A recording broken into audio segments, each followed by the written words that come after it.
I could listen to you play all day, but we got a show to do.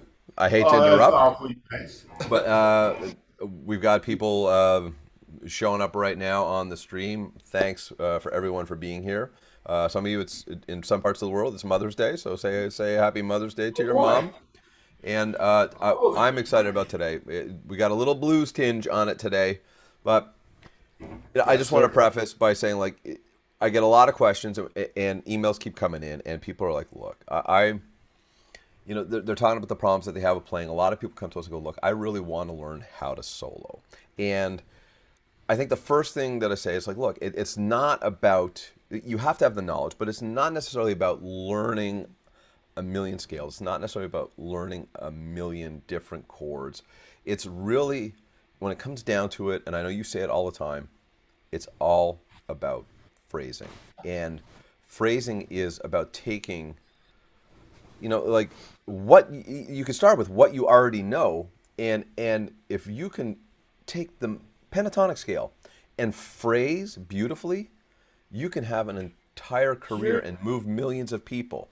You could How know a many? thousand scales and every hundred, the 1,001 chord encyclopedias. If you can't phrase, you're dead in the water.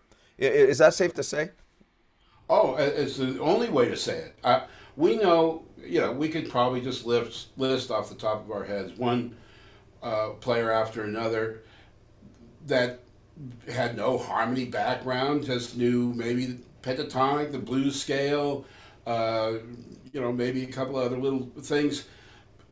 Yeah, but they phrase like crazy. Who you just love to listen to them because, as a lot of people put it, they're talking. They're talking to us, and you can tell they're making little sentences. When I use BB King all the time, but I was just listening to Freddie King today a little bit. There's this thing, these little ideas, little. Hey, I'm talking to you, and a lot of them do their answering back, that kind of way. Sort of like a conversation between two people or Exactly, and themselves. it in But some aspects, it could be very simple, but and that's that one. First of all, that's not a bad thing, and two, not it's at all. incredibly expressive. It's incredibly unique. It's and you use the word speaking, and I like that because they all have their own voice too. Like how they phrase is how they That's build it. their identity as a player too, and it's all the choices they make. And before we go deep into that, I just because we're live and we're on YouTube and all that, I want to. For those that don't know you, I want to just do my quick introduction. If you don't know Dana, Dana is what I like to call the ultimate triple threat musician, master fusion guitar player, world-renowned educator, and a respected composer. And first and foremost, Dana helps frustrated, intermediate, and advanced guitar players reach their full potential so they can develop their own unique voice and style. And your background in education is with Ted Green, Joe Pass, and of course, Dick Grove. You've been teaching for well over decades, 4 decades at least. I was a Thank professional you. player and Appreciate educator, that. and you're on multiple releases for the world's hottest guitar players, alongside the virtuosos, players like Greg Howe and Guthrie Govan. And you're the former program director at the legendary Grove School of Music, active clinician, and the absolute wealth of knowledge that I try to absorb in little bits every day as fast as I can handle it. And today, I'm so excited about this because we're talking about phrasing. And like everything you do, you have a systematic way to look at this so that people that are really trying to understand phrasing can get started. And the great thing about it being systematic is if you're beginner, late beginner, intermediate, you could start at a level that's comfortable for you with what you already know. If you're advanced, same thing. You're just applying more sophisticated ideas to this. So maybe we can go through that. It's kind of a bit of a three-step thing where you Sure. talk about rhythm, you talk about target tones, you talk about harmonic aspects and maybe some scale sources. So I'm just going to shut up and let you do your thing here. Well, the first thing I always like to say when we use the word systematic, that automatically means it's not arbitrary.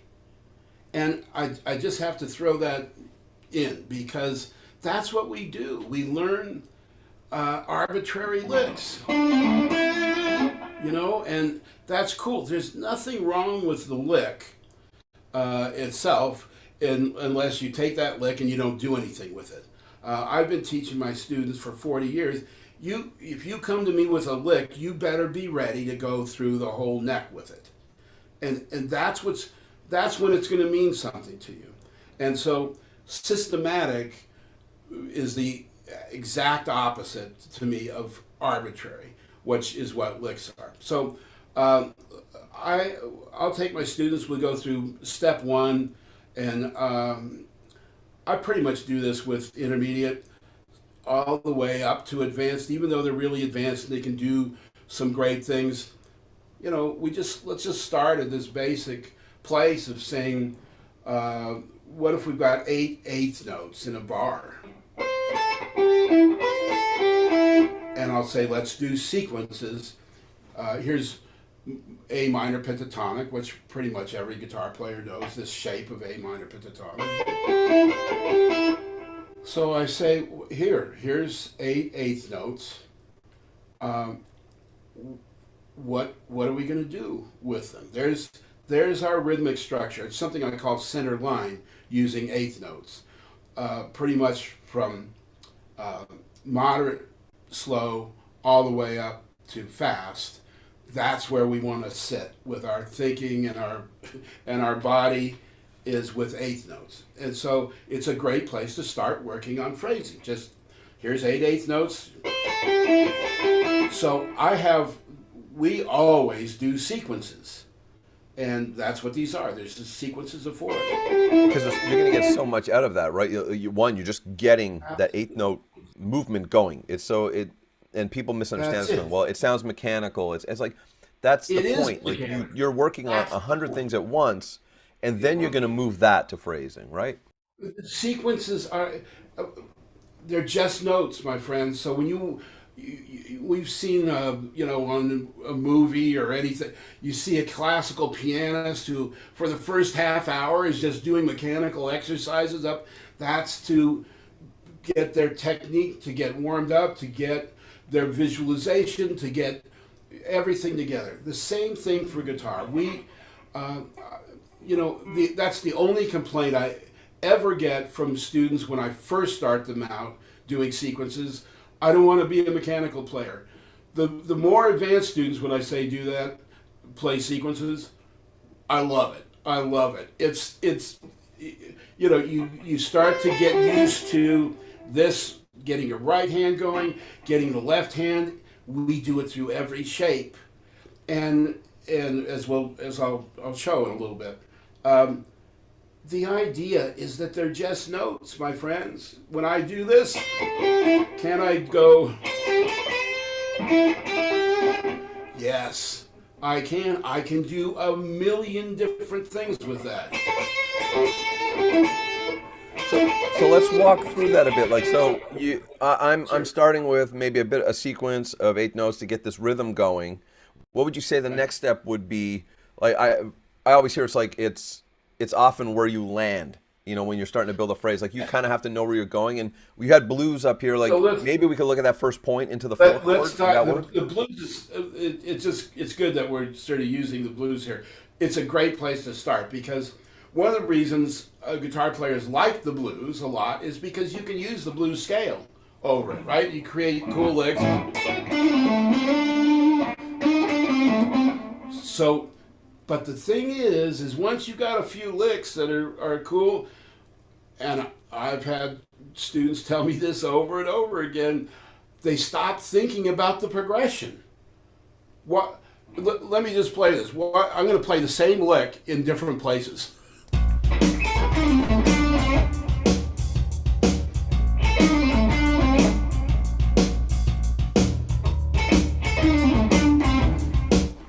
You see, that strikes a chord with me, because for someone with my background, a lot of writing, touring in the same act.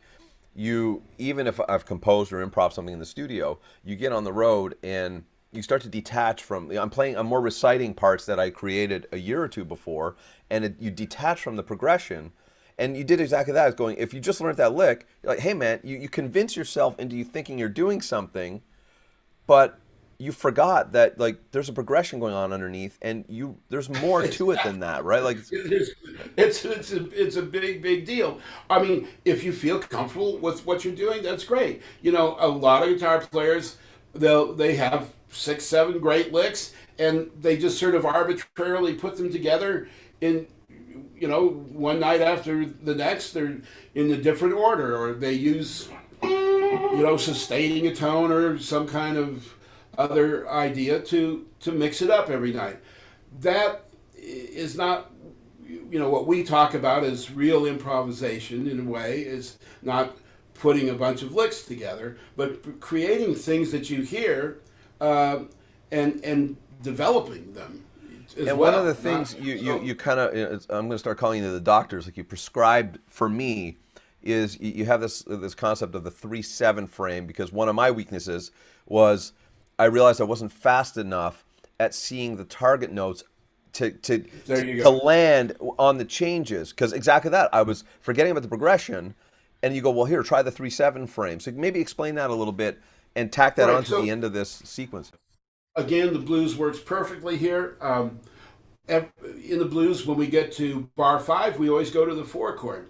So if you've forgotten about the progression, what that's doing is sort of taking away a lot of absolutely fantastic ideas available to you to get you to that 4 chord. In other words, it's a target chord.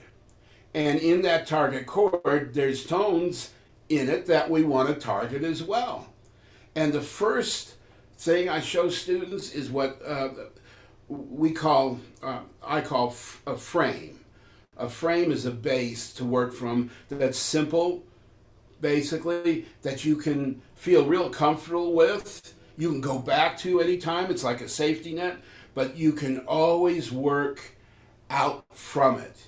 You know, you can stretch out, and with just a little bit of phrasing, you're in a new world here. So let's take that sequence of 4, for example.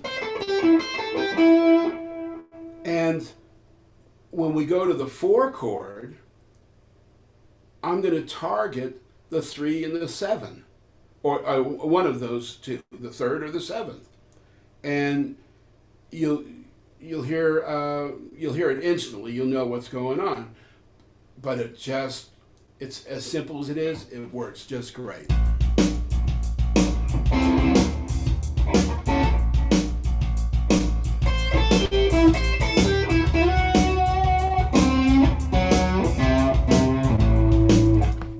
There's the 3rd of D.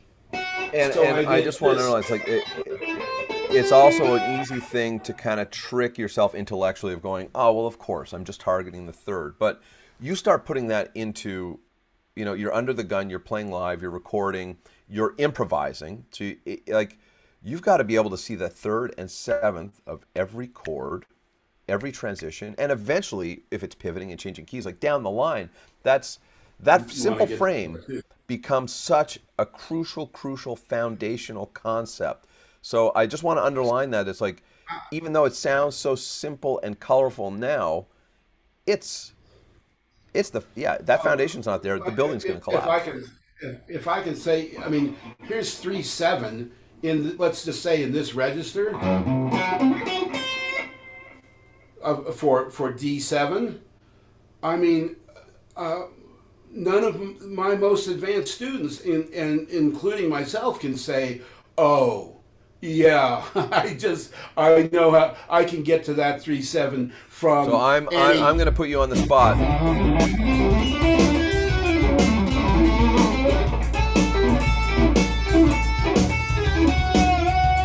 There's you see what I'm saying? I mean, so can you show me, because I want to put you on the spot a little bit here. Like, run the progression, and then over each point of change, like you tend to look at the blues with at least 3 significant points of change. Really highlight the 3/7 on each change, so we hear the full thing in context, And that's three different That's three sevens. that's a great way to do it. So in the most basic blues, there'll be A for 4 bars, but the next step would be A to D, and then A for 2 bars till you get to bar 5. But I'll just show you right now. I'm going to go A with 3/7, and then right to D, and right back to A. Just, no lines in front of it, just straight.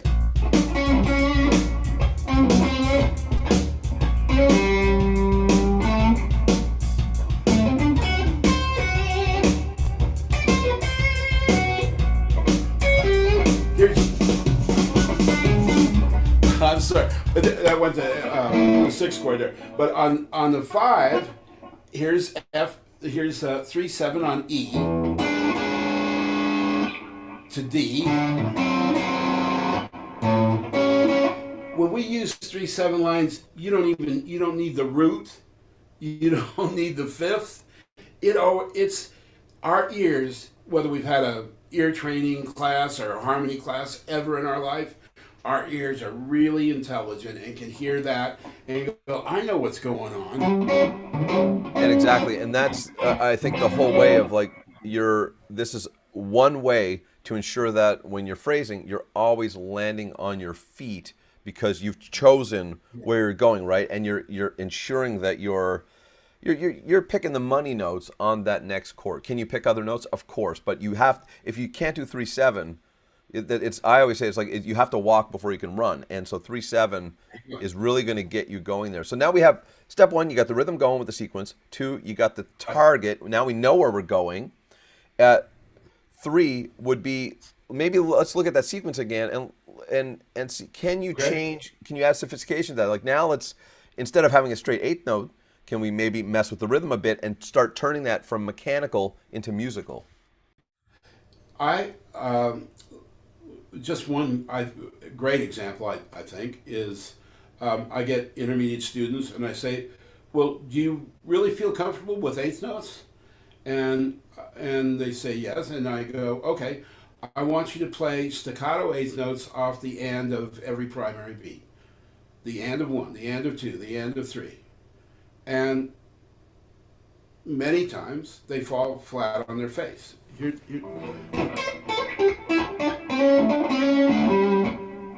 You hear this in funk all the time. This is 1 and 2 and 3 and 4. So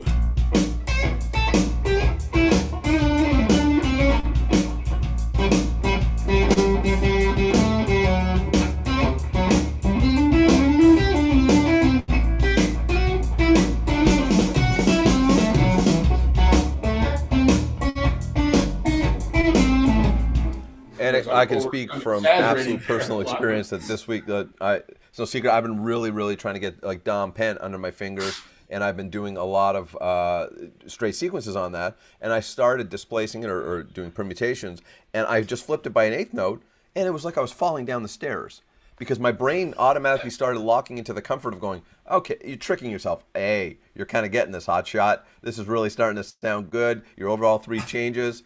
Oh, let's flip the rhythm. Sorry, you're not at square one, but you're like a few steps back to really get that going. And yeah, I can't stress it enough. And again, it's a systematic way. You're introducing some more complexity, some more sophistication to really get you used to messing with the rhythm. Now, I know you always mention that a lot of people tend to start on 1. You have another little thing that you got me doing where you kind of do the and, right, of the 1 when you're targeting? If we start... And I did this when I was young. That's what you do. You learn, you play the scale. You start on 1, right? And that's where you start working on the licks, and hopefully you learn some things. But a lot of times students have come to me, and that's sort of their thing. They're starting everything on 1. And they're missing like the most incredible, cool thing of phrasing. If I just took, let's make this a sequence of 8, like that. And I'm going to start on 1, and then I'm going to start on the and of 1, and you'll see what's up. Right? Here we go now.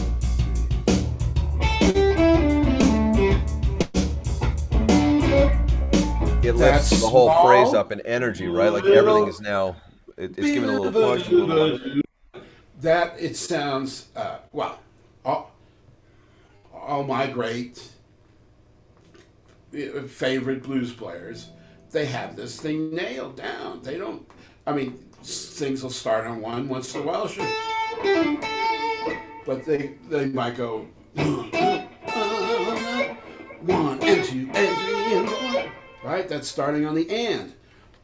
Exactly, and in composition, from my background, it was always like we always, even when we were building, let's say, phrases, and you're either starting on, before, or after the one, right? So it's, but like you said, most people aren't conscious of that and tend to go for the downbeat, go for the downbeat, go for the downbeat, and it starts to sound very stiff, very It's very predictable. stiff and vanilla, and yeah, there's a lot of words that I can attribute to that. Not, and I don't mean bad if you know how to phrase, but if you're just doing eights and you start on one, it really gets sleepy time very quickly. So let So me. So I just we, want to. we, We've got the rhythm going. We've got the target going. You've messed with the now the rhythmic phrasing a little bit to make it a little more musical. It right. in that approach to the target, like let's say in this progression, you have a six chord. Could now let's maybe mess with the scale source a bit and go say, okay, you're a little more ambitious. You're a little more advanced. You're a little beyond just plain pentatonic or blues scale. Let's maybe go dom Let's pent and see what That's happens here. cool. Okay, I'd just like to say one thing before we do that is if we're talking truly systematic and you say, hey, I want to work on this, and then do, let's say, a sequence of something into a target tone.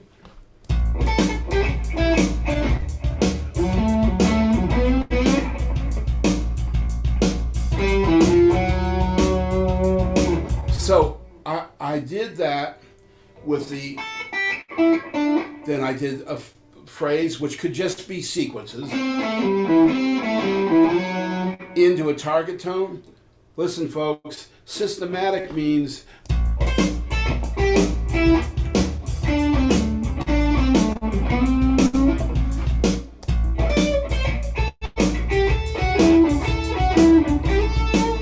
in other words, we've got five shapes.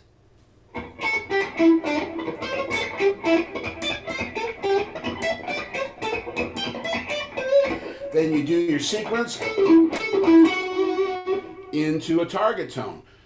That's some real work, isn't it? That's the Exactly, real work. probably a good place to underline. It's like this systematically and mechanically is part of what we call the deliberate practice, and you'll when you start applying that creatively, and that starts to really seep into your playing right away, and you already start to get more comfortable and more freedom because you're seeing the neck more thoroughly. You're getting more familiarity with different rhythmic aspects. You're seeing the 3/7 frame now, the target all over the neck as well. Like there's so much going on with what seems like a deceptively simple exercise. My goal for 40 years is to, and I mean this, my primary goal is to create stuff, create ideas, routines for students to take months, if not years, off the learning process.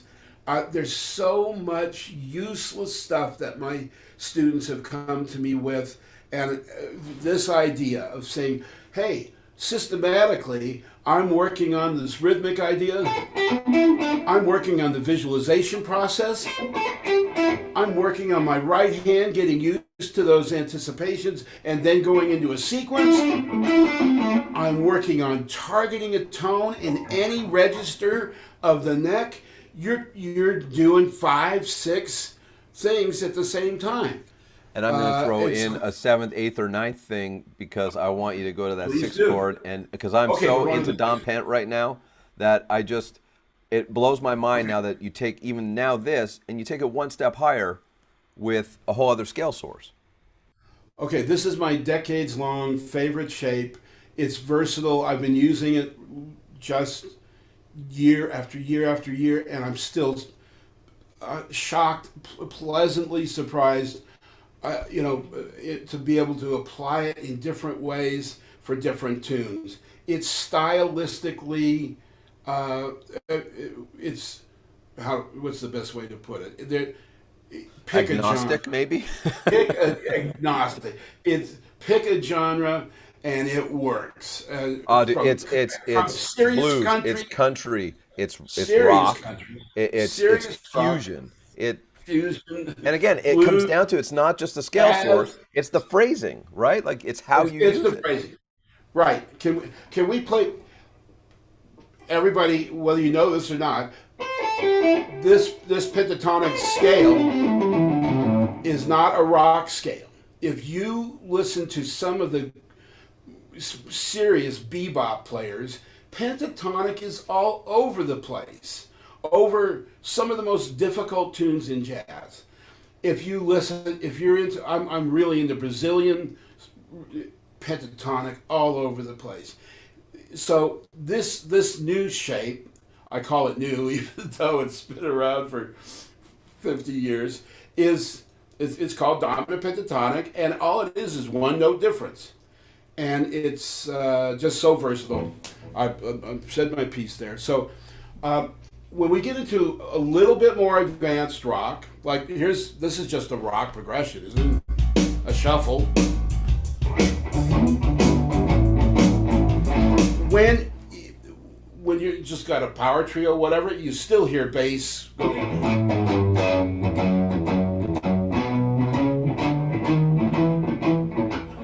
So that's going down from A to the sixth chord, which could be a number of different things, but we'll think of Jimi Hendrix because that's the most commonly used. Now we're talking. Shape. There you go. Now So, we're talking.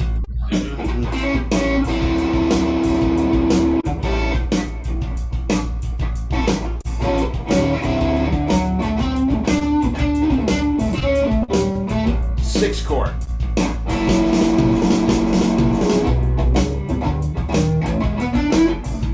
Right? So, of course, this is depending on what kind of chord you use there, but since this is the most common, we can use this dominant pentatonic shape, and it just sounds so good.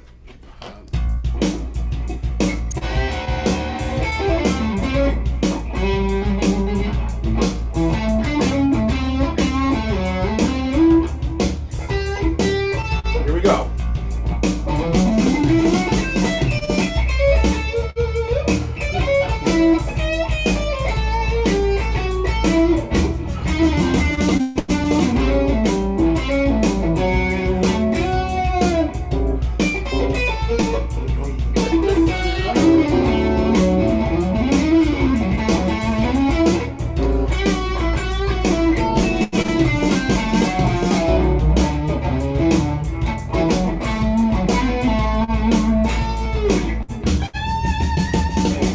Just it's so good, and there's Exactly. actually two different ones. It's There's so two awesome, of them. and again, I just want to iterate. Like you're essentially going through just a more sophisticated application of what we just covered. Like you have a rhythmic phrase, you know where you're going, you have a target, and then you're making rhythmic choices and choices of frames, like it's scale choices, restriction choices, depending on the context and all of that, and depending on your mood, your style, whatever. All of that combined is what's turning into something that sounds right there, like so colorful to me. It's amazing. It really is, isn't it? And so the thing is you systematically develop a freedom by knowing the shapes, just like you know the shapes of major/minor pentatonic. Well, I know the same thing with dominant. And so you just develop, there's a sense of freedom. I'm not patting, my own back and say, oh, good, you know those shapes. I want to get across to every student the sense of having that freedom to play those wherever you are is unbelievable. It just feels so good to. It makes everything, not just the blues, but everything, incredibly fun. And now I know there's probably a lot of players. It's like the first impression of this is like, man, this is a lot to think about it. But because you present it step by step, you can approach this in layers, right? You approach it in layers of complexity or simplicity for rhythm, simplicity in target frames. Then you add in other shapes that you learn, like because and I just want to let people know, like you cover all of this. We're going to be doing another blues deep dive class, and you cover all of this and tie it all together. Like you cover over a dozen frames. I didn't even count yet. You cover all the harmonic frames when you talk about turnarounds, your concept of backcycling.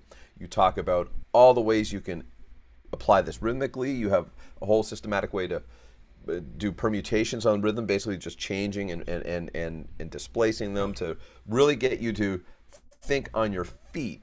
And again, if you're coming in as an intermediate player, I say intermediate because you really have to have at least some sense of the 5 shapes of pentatonic going into this to really get the value out of it. But even if you had the 5 shapes of pentatonic, some basic rhythmic skills, 1, 4, 5, maybe throw in the 6 chord like you just did in the blues, like you could run with that, create beautiful phrases, and like we said, like that could be years for a player.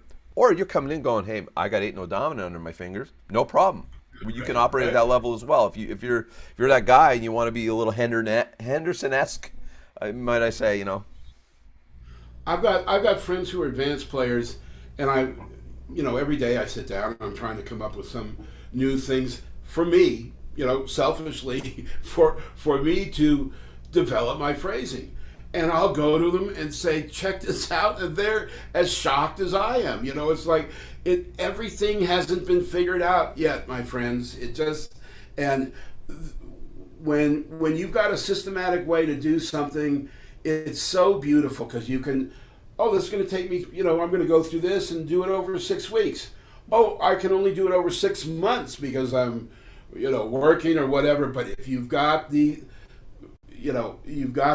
ideas, I can't wait to get up every morning, and I don't even think about it in terms of how fast I can do it. I'll get up in the morning and have breakfast and start practicing, and all of a sudden it's dinner time, and all I've been doing is, one frame through the whole day. It changes everything. Practicing is not ever drudgery. We have like you said, you always have something to work on, and even sometimes, it could be you wake up with inspiration, and those are the easy days. It's the days where you wake up sometimes and go, oh man, I still have to do it, or I still know I have to do it.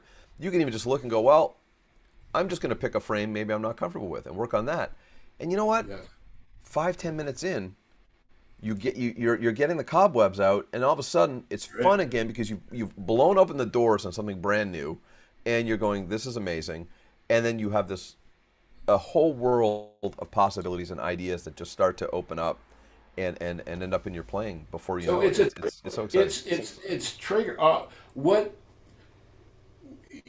I fight with once in a while with students is the idea of restrictions. Like, that's not, blues is emotion, man. The blues is feeling it. And nobody can tell me that BB and Freddie and Robin and Scott and every name you can name doesn't think or didn't think and practice these things to get to that place. I'm sorry. There was work. It was. They didn't wake up. Exactly. They didn't wake up and go, "Hey, I'm a blues player. Let's go." I can right? do Yeah. this now. No way. And so the ideas that I find fun now, I assume, Freddie get up in the morning and go, man, hey, how about I learn this, but I do it down here. And that may be that thing for the day, but I know those guys work day in, day out on their craft. And I know there's probably a lot of people on here that want to hear you play as much as they want to, hear how you approach it. Can I ask you to start the play along and maybe every pass or even as you're doing it, like Start open and simple, almost like more traditional, and start layering in some of the concepts of the frames, like all the way up to, I know you Sure. got a little outside in you got a little eight note dominant. Like, I start do. legit and take it out there and go. You're using the same framework to do this, but you're just adding those layers to the onion. And then I would just love to Okay. hear you do that for a few minutes. I'll just start out doing something into our basic frame 3/7, and then expand from there a little bit. We'll see what happens. I'm and I mean, we'll see, because I'm. It's just whatever happens.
Like some eight note song.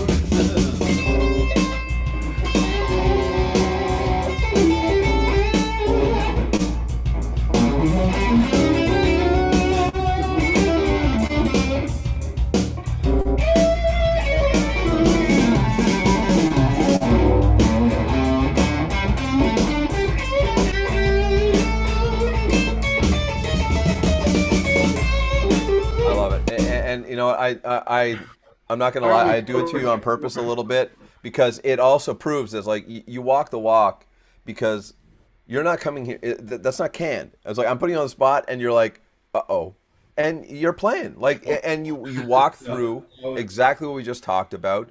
You went through it. You started. You even said it's like, oh, ain't no dominant. You're making the choice. You take that moment to think, going, I want to create that impression, and then boom, all the work that you did, the hours and hours and hours and years of getting that under your fingers and making that as close to automatic as possible. That wasn't instantaneous. You had to go through that systematically, Right. which And is how you got here. just for the eight note dominant, by the way, that's years of work. And the reason I did it that way, though, with the shredding thing, is because there's no way in the amount of time to just use a few notes of it and to give the impression. And so it's things like that you sort of have to think about. But it's what the frames are like we've already said, are a base, a great base. And I have, as advanced as I may be, I have no qualms about just doing this. Exactly. It's if you were talking to someone, it's the difference between imagine if somebody's standing in front of you, just talking a mile a minute for 2 hours. Hey, after a while, you're like slow down. Like I don't know what you're saying to me, but sometimes I think I used to joke with you this Right. week. It's like Lincoln used to apologize. Sorry, if I had more time, I would have wrote a shorter note. It's like you distill sometimes you distill things down, Yes. and the Right. simple, more sparse ideas are the most expressive and the most powerful. So it's using the right tool for the right job and the right impression you're trying to create. But I'm so excited. Like we're going to be opening the doors soon to the next blues deep dive. The last one sold out so quick. This one we've already expanded it. I think we're doing at least 6 hours of classes. We got a great bonus. Like one, first of all, there's you with the 6 classes. At the Right. end, you're gonna do a critique of everybody that's submitting their at least one play along. They're gonna play to it, and Right. you're gonna do a video critique. So they're gonna get direct feedback on their playing. We've also got a guest.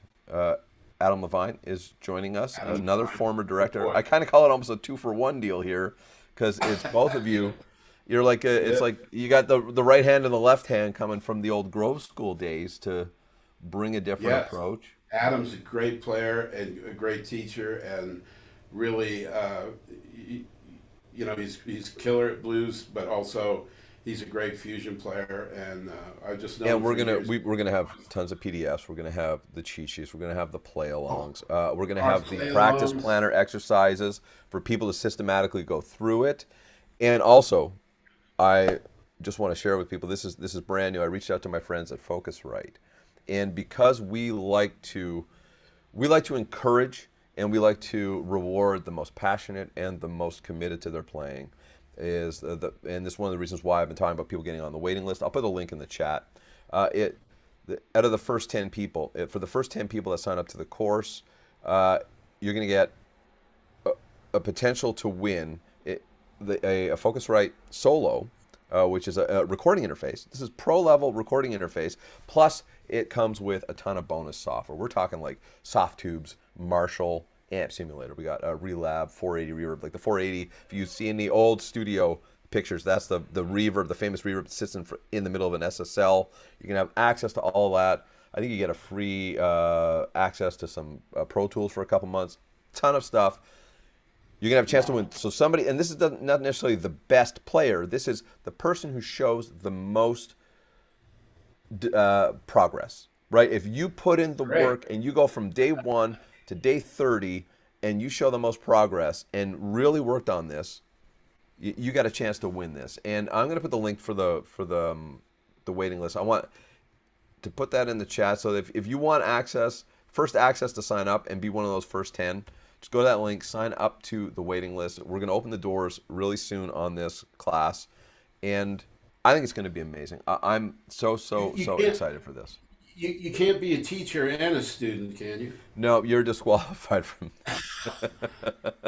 Oh man, that sounds so good. That's so No, cool. but I'll Oh, just okay, well, we've been reaching and I think I'm going to try and get a few more goodies into the package. And again, it's if it, we just want to encourage, because the other side of it is a lot of people jump into these things and go, I'm going to take a course. They sign up and they actually don't do the work, which I never get. So I'm like, I want you to do this. We're going to be there every week, and we're also going to. The other thing is there's going to be 2 levels to this. So it's starting at around $150, and we have 2 choices with that. Like there's a lot of people coming in and like, hey, take my course for $19. That's not us, because we can either go the cheap route and like everything's automated and it's you get no value out of that. The information is just the information. You can just go to YouTube for that stuff.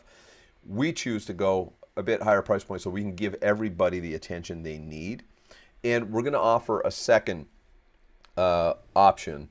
And that's why if you get on the waiting list, you're getting access for that. And I'm going to be one of the biggest challenges I know for me and a lot of players is staying the course. Sometimes you just need a kick in the butt to stay motivated, to make sure you're on track. So throughout the course, I'm going to be your accountability buddy.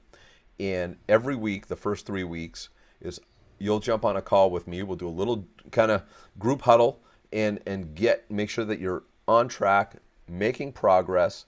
And then at the end of it, we'll get on a group call directly live for those that take the option B, and you'll get direct feedback in real time. And that's next level stuff. I'm wow. setting this stuff up so that it was the stuff that I wish I had access to. So we'll give a bunch of options to kind of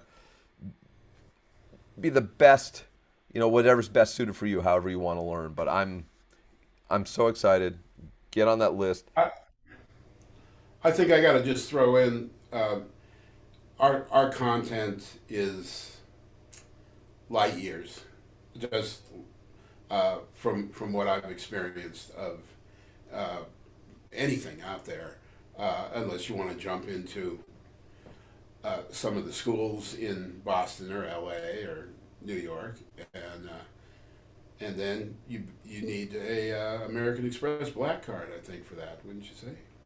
Well, and that's it. And the other thing is no, but I know a lot of players that come out of those schools and they get handed a ton of stuff. And the same thing, there's so much information that they didn't have time to Yes. apply it all. So a lot of times we get players that, hey man, I went to an East Coast school for 2, 3 years and I'm still stuck. Like I do some things really well. I'm a great technician, but I'm not very musical. And there's other people that I've seen take a month go, I got enough, I'm out. They're phenomenal. Right. You know, Yeah. some of them are at the top of the charts. So I agree. Like everything we try and do, we try and distill it down so that you can learn it systematically. You can work instantly. You can work with it for months. But either way, you're gonna get a ton of value out of it. And I'm so excited. Doors will open soon. Get on the waiting list because we reward those who show the most passion. I like to say passion for the guitar. And Dana, I can't thank you enough for doing these calls and doing these live sessions. I hope everybody here got a lot out of it. If you have questions, hit me up via email. I'll be able to get you whatever answers you need. I can reach out to Dana and maybe ask him a question for you. But thanks again, Dana. This has been absolutely fantastic. And do you want to take us out? Do you want to take us out on a little bit of playing while we sign off? Do a little walk off music for us. See you. I keep putting him on the spot.